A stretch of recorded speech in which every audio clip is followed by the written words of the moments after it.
ಈ ಒಂದು ಪೇಸ್ಟ್‌ನ ಹಚ್ಚಿ ನೋಡಿ ಖಂಡಿತ ಒಂದು ಸ್ಕಿನ್ನಲ್ಲಿ ಜಾದೂನೇ ಆಗುತ್ತೆ. ಒಂದು ಡಿಫರೆನ್ಸ್ ಕೂಡಾನು ನಿಮ್ಗೆ ಕಾಣುತ್ತೆ.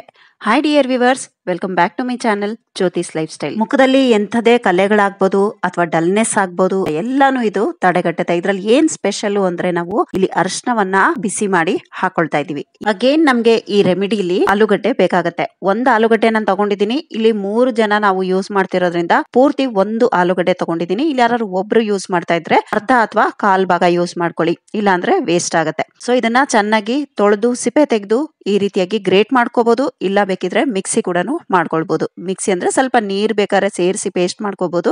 ಮಾಡ್ಕೊಂಡು ಇವಾಗ ನಾನು ಇಲ್ಲಿ ಗ್ರೇಟ್ ಮಾಡ್ತಾ ಇರೋದ್ರಿಂದ ಈ ರೀತಿ ಹಿಂಡ್ಕೊಂಡು ರಸ ತಗೊಳ್ತಾ ಇದ್ದೀನಿ. ಸೊ ನೆಕ್ಸ್ಟ್ ಈ ನಮ್ಮ ಆಲೂಗಡ್ಡೆ ಏನಕ್ಕೆ ಯೂಸ್ ಅಂತ ಎಲ್ಲರಿಗೂ ಗೊತ್ತು. ಇದ್ರಲ್ಲಿರುವಂತ ಸ್ಟಾರ್ಚ್ ನಮ್ಮ ಸ್ಕಿನ್ ಗೆ ತುಂಬಾ ಒಂದು ಒಳ್ಳೆ ಹೈಪರ್ ಪಿಗ್ಮೆಂಟೇಶನ್ ಗೆ ತುಂಬಾ ಒಳ್ಳೇದು. ಆಮೇಲೆ ಡಾರ್ಕ್ ಸ್ಪಾಟ್ಸ್, ಸನ್ ಟ್ಯಾನ್ ಇದನ್ನೆಲ್ಲಾನು ಇದು ರಿಮೂವ್ ಮಾಡುತ್ತೆ. ಮತ್ತೆ ಮೆಲನಿನ್ ಕೂಡ ನಮ್ಗೆ ಸರಿ ಮಾಡುತ್ತೆ. ಮೆಲನಿನ್ ಜಾಸ್ತಿ ಪ್ರೊಡ್ಯೂಸ್ ಆಗೋದ್ರಿಂದಾನೇ ನಮ್ಗೆ ಪಿಗ್ಮೆಂಟೇಶನ್ ಆಗೋದು. ಸೊ ಹಾಗಾಗಿ ಆಲೂಗಡ್ಡೆ ಜ್ಯೂಸು ತುಂಬಾನೇ ಒಳ್ಳೇದು ನಮ್ಮ ಸ್ಕಿನ್ನಿಗೆ.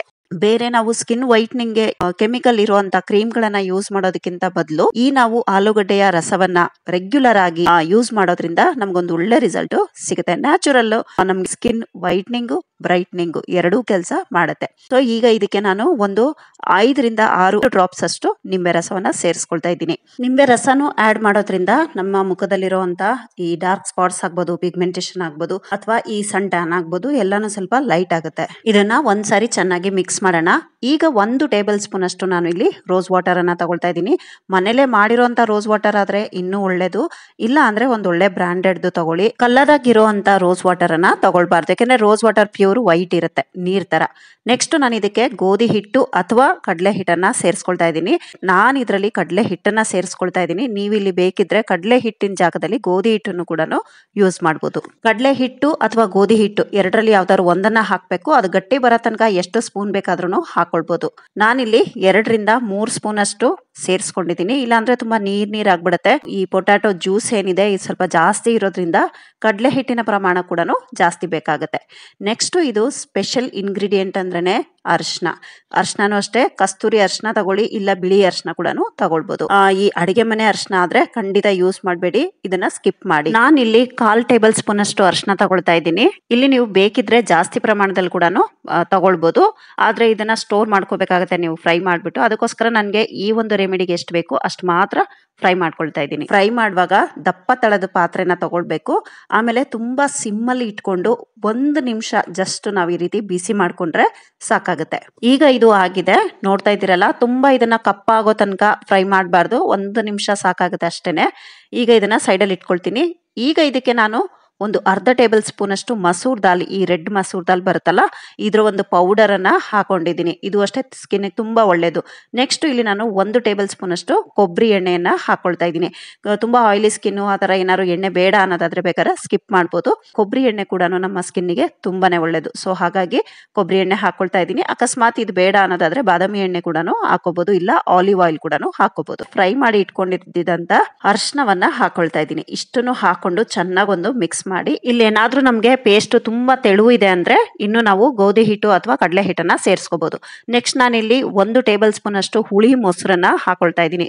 ಹುಳಿ ಮೊಸರು ಬೇಡ ಅಥವಾ ನಮ್ಗೆ ಸೆಟ್ ಆಗಲ್ಲ ಅನ್ನೋದಾದ್ರೆ ನೀವು ಕಾಯಿಸಿ ಆರಿಸಿರುವಂತ ಹಾಲು ಕೂಡ ಹಾಕೋಬಹುದು. ಅಷ್ಟೇ 1 ರಿಂದ 2 ಟೇಬಲ್ ಸ್ಪೂನ್ ಅಷ್ಟು ಹಾಕೋಬೇಕು. ಇದು ಹುಳಿ ಇದ್ದಷ್ಟು ಮೊಸರು ತುಂಬಾನೇ ಒಂದು ಒಳ್ಳೇದು, ಯಾಕಂದ್ರೆ ಇದು ಡಾರ್ಕ್ ಸ್ಪಾಟ್ಸ್ ಆಗ್ಬೋದು ಎಲ್ಲಾನು ನಮ್ಗೆ ಲೈಟ್ ಮಾಡುತ್ತೆ. ನೋಡ್ತಾ ಇದ್ದೀರಲ್ಲ, ತುಂಬಾನೇ ಚೆನ್ನಾಗಿ ನಮ್ಮ ರೆಮಿಡಿ ರೆಡಿ ಆಗಿದೆ. ಎಲ್ಲರಿಗೂ ಎಲ್ಲಾನು ಸೆಟ್ ಆಗುತ್ತೆ ಅಂತ ಹೇಳಲಿಕ್ಕೆ ಬರಲ್ಲ. ಇದನ್ನ ನಾವು ಕ್ರಮೇಣ ಯೂಸ್ ಮಾಡ್ತಾನೆ ನಮ್ಗೆ ರಿಸಲ್ಟ್ ಬರುತ್ತೆ. ಪಿಗ್ಮೆಂಟೇಶನ್ ಅನ್ನೋದು ಒಂದು ದಿನದಲ್ಲಿ ಬಂದಿರ್ಲಿಕ್ಕೆ ಸಾಧ್ಯನೇ ಇಲ್ಲ, ಅದು ನಿಧಾನಕ್ಕೆ ಬರುತ್ತೆ. ಎಷ್ಟೋ ವರ್ಷಗಳ ತನಕ ಅದು ಡಾರ್ಕ್ ಆಗ್ಬಿಡುತ್ತೆ. ಸೊ ಹಾಗಾಗಿ ಅದು ಹೋಗ್ಲಿಕ್ಕೂ ಕೂಡ ಟೈಮ್ ತಗೊಳುತ್ತೆ. ನಾವು 1 ತಿಂಗಳು ಅಥವಾ ಒಂದು 10 ದಿನ ಯೂಸ್ ಮಾಡಿ ಅಥವಾ 1-2 ದಿನ ಯೂಸ್ ಮಾಡಿದ ತಕ್ಷಣನೇ ನಮ್ಗೆ ಅದು ಹೋಗ್ಲಿಕ್ಕೆ ಸಾಧ್ಯ ಇಲ್ಲ. ಅದಕ್ಕೆ ಅಂತ ಒಂಚೂರು ನಾವು ಕಾಲಾವಕಾಶ ಕೊಡಬೇಕು. ಒಂದು ರೆಗ್ಯುಲರ್ ಆಗಿ ನಾವು ಇಂಟೇಕು ಔಟ್ಟೇಕ್ ಮಾಡಿದಾಗ ಮಾತ್ರನೇ ನಮ್ಗೆ ಅದು ಲೈಟ್ ಆಗುತ್ತೆ, ಮತ್ತೆ ಅದು ಪೂರ್ತಿ ಬುಡ ಸಮೇತ ಹೋಗ್ಲಿಕ್ಕೆ ಹೆಲ್ಪ್ ಆಗುತ್ತೆ. ಮುಖನ ಒಂದ್ಸಾರಿ ನೀಟಾಗಿ ಮುಖ ಮತ್ತೆ ಕೈ, ಈ ನೆಕ್, ಈ ಕತ್ತಿಗೆಲ್ಲ ಇದೆಯಲ್ಲ ಅದನ್ನೆಲ್ಲಾನು ಅಷ್ಟೇ ಒಂದ್ಸಾರಿ ನಾವು ನೀಟಾಗಿ ವಾಶ್ ಮಾಡ್ಕೊಂಡು ಇದನ್ನ ನಾವು ಅಪ್ಲೈ ಮಾಡ್ಕೊಳ್ಬೇಕು. ಪಿಗ್ಮೆಂಟೇಶನ್ ಅನ್ನೋದು ನಿಮ್ಗೆ ಈಗ ಅಟ್ಲೀಸ್ಟ್ ಈಗ ಒಂದು 6 ತಿಂಗಳಿಂದ ಅಥವಾ ಈಗ ರೀಸೆಂಟ್ ಆಗಿ ಬಂದಿದೆ ತುಂಬಾ ಅನ್ನೋದಾದ್ರೆ, ತುಂಬಾ ದಿನ ಆಗಿಲ್ಲ ಅಂದ್ರೆ ಈ ಎಲ್ಲಾ ರೆಮಿಡಿಗಳು ನಿಮ್ಗೆ ಬೇಗನೆ ರಿಸಲ್ಟ್ ಕೊಡುತ್ತೆ. ಆದ್ರೆ ತುಂಬಾ ಹಳೇದಾದ ಟೈಮ್ ಜಾಸ್ತಿ ತಗೊಳುತ್ತೆ. ಸೊ ಹಾಗಾಗಿ ಯಾವ್ದು ನಿಮ್ಗೆ ಸೂಟ್ ಆಗ್ತಿದೆ, ಯಾವ್ದ್ರಲ್ಲಿ ಸ್ಕಿನ್ ಅಲ್ಲಿ ಸ್ವಲ್ಪ ಲೈಟ್ ಆಗ್ತಿದೆ, ಆ ಒಂದು ರೆಮಿಡಿನ ಕಂಟಿನ್ಯೂ ಮಾಡಿ. ಎಲ್ಲಾ ರೆಮಿಡಿಗಳನ್ನು ಟ್ರೈ ಮಾಡಿ, ಯಾವ ರೆಮಿಡಿ ನಿಮ್ಗೆ ವರ್ಕೌಟ್ ಆಗುತ್ತೆ ಅದನ್ನ ನೀವು ಕಂಟಿನ್ಯೂ ಮಾಡಿ. ಈಗ ಇದು 15ರಿಂದ 20 ನಿಮಿಷ ಇದನ್ನ ನಾನು ಡ್ರೈ ಆಗ್ಲಿಕ್ಕೆ ಬಿಟ್ಟಿದ್ದೆ. ಒಂದು 50ರಿಂದ 60% ಆದ್ರೂ ಇದು ಡ್ರೈ ಆಗಬೇಕು. ಡ್ರೈ ಆದ ನಂತರ ಇದು ಸ್ವಲ್ಪ ನಾವು ರೋಸ್ ವಾಟರ್ ಅನ್ನ ಹಾಕೊಂಡು ಸ್ವಲ್ಪ ಇದನ್ನ ಚೆನ್ನಾಗಿ ಈ ರೀತಿ ಮಸಾಜ್ ಮಾಡಬೇಕು. ಆದ್ರೆ ರಫ್ ಆಗಿ ನಾವು ಇದನ್ನ ಉಜ್ಜಬಾರ್ದು, ಮುಖದಲ್ಲಿ ರ್ಯಾಷಸ್ ಆಗುತ್ತೆ. ಅದಕ್ಕೋಸ್ಕರ ಅಕಸ್ಮಾತ್ ರೋಸ್ ವಾಟರ್ ಬೇಡ ಅನ್ನೋದಾದ್ರೆ ಸ್ವಲ್ಪ ನೀರು ಚಿಮುಕ್ಸ್ಬಿಟ್ಟು ಕೂಡ ನಾವು ಇದನ್ನ ಈ ರೀತಿಯಾಗಿ ಮಸಾಜ್ ಮಾಡ್ಕೋಬಹುದು. ಸರ್ಕ್ಯುಲರ್ ಮೋಷನ್ ಅಲ್ಲಿ ಮಾಡ್ಕೊಳ್ಳಿ. ನಾನು ಮುಖಕ್ಕೆ ಕೈಗೆ ಎಲ್ಲ ಹಾಕೊಂಡಿದ್ದೀನಿ, ತುಂಬಾನೇ ಒಂದು ಒಳ್ಳೆ ರಿಸಲ್ಟ್ ಬರುತ್ತೆ. ಆಮೇಲೆ ಈ ಫೇಸ್ ಪ್ಯಾಕ್ ಅನ್ನ ಹಾಕುವಾಗ ನೀವು ರಾತ್ರಿ ಹೊತ್ತು ಹಾಕಬೇಕು, ಸೂರ್ಯಾಸ್ತದ ನಂತರ ಹಾಕಿದ್ರೆ ಒಳ್ಳೇದು. ಯಾಕಂದ್ರೆ ಇದರಲ್ಲಿ ನಾವು ಲೆಮನ್ ಎಲ್ಲ ಯೂಸ್ ಮಾಡಿರ್ತೀವಿ. ಸೊ ಇದನ್ನ ಹಾಕಿ ಡೇ ಟೈಮಲ್ಲಿ ನಾವು ಹೋಗಬಾರ್ದು. ಅದಕ್ಕೋಸ್ಕರ ನೋಡ್ತಾ ಇದ್ದೀರಲ್ಲ ಕೈ ಡಿಫ್ರೆನ್ಸು.